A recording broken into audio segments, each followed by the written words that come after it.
இன்னைக்கு Srikakulam Sherlock Holmes அப்படிங்கிற ஒரு தெலுங்கு படத்தை பத்தி தான் பார்க்க போறோம். இந்த படத்துல காமெடி ஆக்டர் வெண்ணிலா கிஷோர் ஹீரோவா நடிச்சிருக்காரு. ஃபர்ஸ்ட் இந்த படத்துடைய கதை என்னன்னு பார்த்தரலாம். இந்த படத்துடைய கதை 1991ல நடக்கிற மாதிரி எடுத்திருக்காங்க. பிரதமர் ராஜீவ்காந்தி சென்னையில ஸ்ரீபெரும்புத்தூர்ல குண்டு வெடிப்பால இறந்துட்டாரு அப்படிங்கிற நியூஸ் வருது. அதே நாள்ல ஒரு கிராமத்தை கட்டுறாங்க. அந்த கிராமத்துல பீச் ஓரமா ஒரு பொண்ணோட டெட் பாடி ஒன்று கிடக்குது. இறந்து போன பொண்ணு பேரு மேரி. அந்த பொண்ணு யாரோ கொலை பண்ணி பீச் ஓரமா வீசியிருக்காங்க அப்படின்னு போலீஸ் கண்டுபிடிக்கிறாங்க.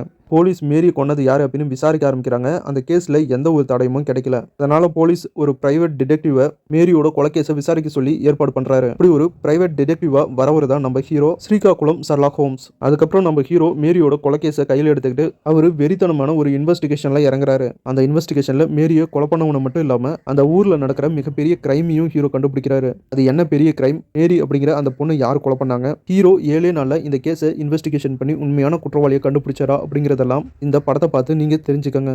சூப்பரான ஒரு இன்வெஸ்டிகேஷன் மூவி. படத்தில் வர இன்வெஸ்டிகேஷன் சீன்லாம் ரொம்ப சூப்பராக இருக்குது. கிளைமேக்ஸில் வர ட்விஸ்ட்டு, இன்டர்வலில் வர ட்விஸ்ட்டு, இவன் தான் வில்லனா அப்படிங்கிற மாதிரி வர ட்விஸ்ட்டு, அது எல்லாமே சூப்பராக ஒர்க் அவுட் ஆயிருக்கு.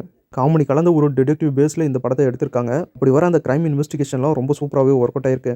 படத்துடைய பட்ஜெட் ரொம்பவே கம்மியாக இருக்குது. இன்னும் கொஞ்சம் பட்ஜெட் அதிகமாக போட்டு எடுத்துருந்தா நல்லா இருந்திருக்கும். காமெடி சீன் ஒரு சில இடங்களில் மட்டும் தான் ஒர்க் அவுட் ஆகுது. நிறைய இடங்களில் ஒர்க் அவுட்டே ஆகலை. படத்தில் நிறைய குறைகள் இருக்குது. ஆனாலும் ஒரு கிரைம் த்ரில்லர் இன்வெஸ்டிகேஷன் மூவியாக இந்த படத்தை பார்த்தோம்னா கண்டிப்பாக உங்களை சாட்டிஸ்ஃபை பண்ணும் ஒரு பக்காவான இன்வெஸ்டிகேஷன் மூவி தான் இந்த படம். டோட்டலாக சொல்லணும்னா ஒரு தடவை ட்ரை பண்ணுற மாதிரியான ஒரு சூப்பரான கிரைம் த்ரில்லர் இன்வெஸ்டிகேஷன் மூவி தான் இந்த படம். படத்தில் சில சொதப்பல்கள் இருக்குது. ஆனாலும் படத்தில் வர கிரைம் இன்வெஸ்டிகேஷன் ட்விஸ்ட்டு அதுக்காகவே இந்த படத்தை ஒரு தடவை பார்க்கலாம். இந்த படம் இப்போ தமிழில் ரிலீஸ் பண்ணியிருக்காங்க. தமிழ் டப்பிங் நல்லாயிருக்கு, செக் பண்ணி பாருங்கள்.